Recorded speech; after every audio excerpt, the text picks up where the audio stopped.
A woman, like every other faceless, nondescript, and generic woman that has ever been described as woman, sits alone at a table. Except her name is Woman. A neurotic writer slowly makes his way over. His black Converse squeak loudly. Interior, my bedroom. Night. You moan from underneath the covers. Interior, my kitchen. Morning. The bacon sizzles as you make me breakfast. This is a joke, right? I mean, I know in that fantasy world you like to call a brain this might work, but come on, you didn't even bother to give me a proper name. I mean, really, woman, that's it? How do you know that? And I bet you thought you were being all hip with that opening description, but don't confuse being lazy with being clever. Okay, how about a slightly tall, pale woman? So let me get this right. Of all the women you could invent, you want to be with someone who's slightly tall and pale? I guess so. I didn't realize this would be so complicated. And you didn't even try to sell yourself. I mean, neurotic writer? Gee, I bet the ladies are lined up outside your overpriced basement apartment. Well, you know, I can't help it if I like the ladies and the ladies like me.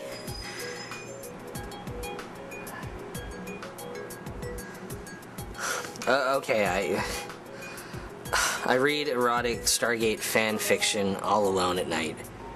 Really? That show's still on? Well, there's Stargate SG-1 and... It was a rhetorical question. Right, talking sci-fi. No, not such a hit with the ladies. See? Now you're learning something. Well, what should I have done differently? Penny Bloom, a young woman with glowing, sun-kissed skin, sits alone on the dingy leather couch of an understated and underlit lounge. With her warm and inviting doll-like smile and expression-filled big brown eyes, she's quite the stunner. But not today.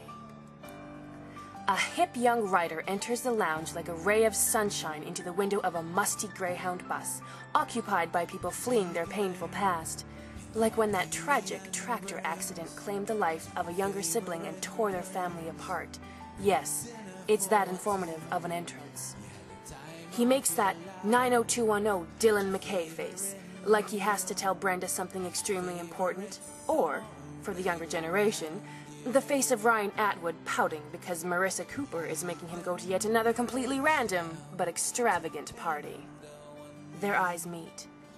The hip young writer coolly walks over and takes up residence across from her. Penny stops wiping her damp eyes, and they gaze at one another. Hey. Hey. They smile at each other. It's the type of smile every writer assumes is the best way to show attraction without actually having to write it. They're usually wrong. Listen. I'm a lost person with something in my mysterious past that I just can't get over. I want to love, but I don't know how.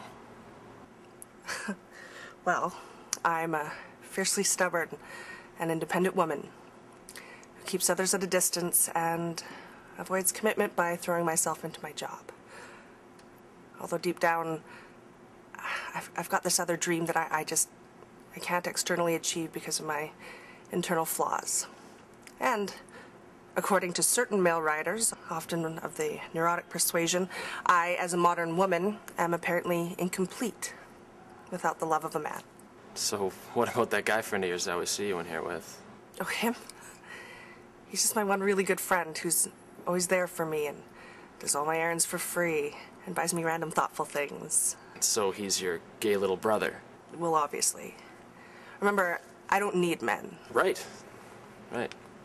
So, like, do you want to go and do it somewhere? What? Oh, weren't you even listening? No. No.